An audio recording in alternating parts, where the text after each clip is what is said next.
দারুণ, একদম কাসুন্দির মতো লাগবে।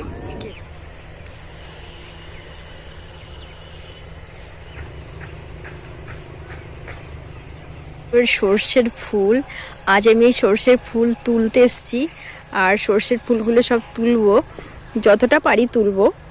এই ফুলগুলো তুলে আমি তোমাদের সাথে সর্ষের ফুলের রেসিপি আর শেয়ার করব।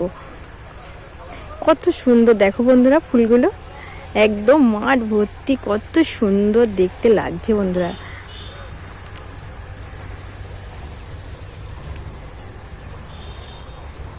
এই দেখো এতগুলো তোলা হয়ে গেছে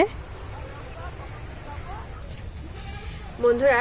এই সর্ষের ফুল আর এই ফুলগুলোকে এখন খুব ভালো করে ধুয়ে পরিষ্কার করে নেব। এই যে এই সর্ষের ফুল বাটা করব, আর এই সর্ষের ফুল বাটা দিয়ে কিন্তু এক থালা ভাত খেয়ে নিতে পারবে, এত সুন্দর লাগে। আর উপকরণ হাতে গুনতে শুধু 2টো উপকরণ লাগে, তাছাড়া কিছু না। অবশ্যই রেসিপিটা দেখতে থাকো বন্ধুরা। তাহলে বন্ধুরা এই ফুলগুলোকে এবার খুব ভালো করে একটু ধুয়ে নেব জলে, 2 থেকে 3 বার খুব ভালো করে ধুয়ে নেব।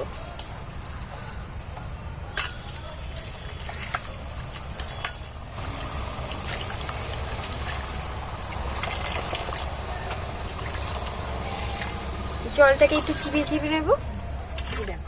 কত সুন্দর। কড়াইটা বসিয়ে দিয়েছি, আর এবার আমি কড়াইয়ের মধ্যে দিয়ে দেবো সর্ষের তেল। আর সর্ষের তেল দিয়ে আমি এটাকে ভাজবো, ফুলটাকে সর্ষের তেল দিয়ে ভাজবো।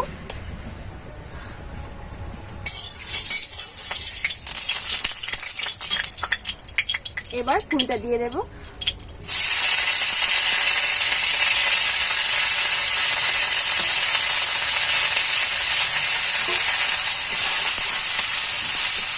একটু হালকা নেড়ে চেড়ে ভেজে নেব। এই দেখো বন্ধুরা, ফুলটাকে শুকনো শুকনো করে কিন্তু ভেজে নিয়েছে। এই দেখো, এবার এটাকে আমি তুলে নেব, ভাজা হয়ে গেছে।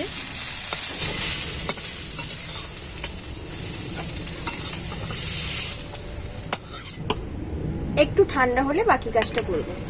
এবার আমি এই শিলনোড়াতে বেটে নেব। ঠান্ডা হয়ে গেছে আমার ফুলগুলো দিয়ে দেবো। এবার নিয়েছি 4টে কাঁচা লঙ্কা, দিয়ে দেবো একটু সর্ষে। তোমরা চাইলে সাদা সর্ষেটা ব্যবহার করতে পারো, আমি এখানে কালো সর্ষেটা নিয়েছি। দিয়ে দেব লবণ। এবার সমস্তটা খুব ভালো করে বেটে নেব।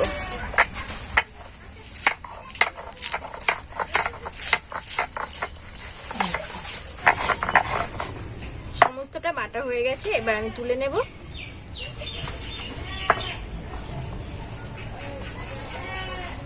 বন্ধুরা এই সর্ষের ফুল বাটা দিয়ে কিন্তু এক থালা ভাত খাওয়া যাবে, এত সুন্দর টেস্ট লাগে। অবশ্যই একবার বাড়িতে এই ফুল বাটা করে খাবে।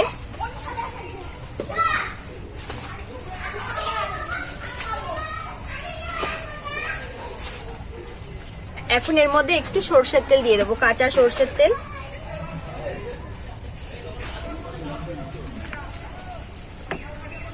দিয়ে খুব ভালো করে আবারও মেখে নেব। এই বাটাটা একদম রেডি হয়ে গেছে। বাটাটা এর মধ্যে একটু ভাত দিয়ে দেব,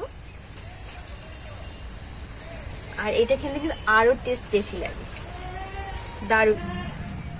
বাটাটা একদম রেডি হয়ে গেছে, আর দেখো, আর এই ভাত দিয়ে খেতে গরম গরম দারুণ লাগে বন্ধুরা। একবার অন্তত এই বাটা বাড়িতে বানিয়ে খাও, খেতে কিন্তু ভীষণ ভালো লাগে। এবার এই বাটাটা একটু টেস্ট করব।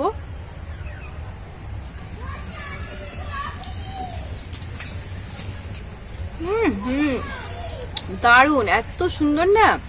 সর্ষে ফুল বাটা যে এত সুন্দর খেতে লাগে, একবার অন্তত বাড়িতে বানিয়ে খাও বন্ধুরা।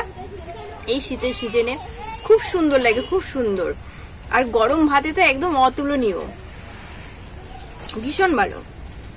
তাহলে বন্ধুরা, আমার এই সর্ষের ফুল বাটা রেসিপি তোমাদের কেমন লাগলো অবশ্যই কমেন্টে জানাবে। যারা এখনো সাবস্ক্রাইব করেনি প্লিজ সাবস্ক্রাইব করে পাশে থেকো। আজ আমি এখানেই রাখছি, দেখা হবে অন্য একটা ভিডিওর সঙ্গে।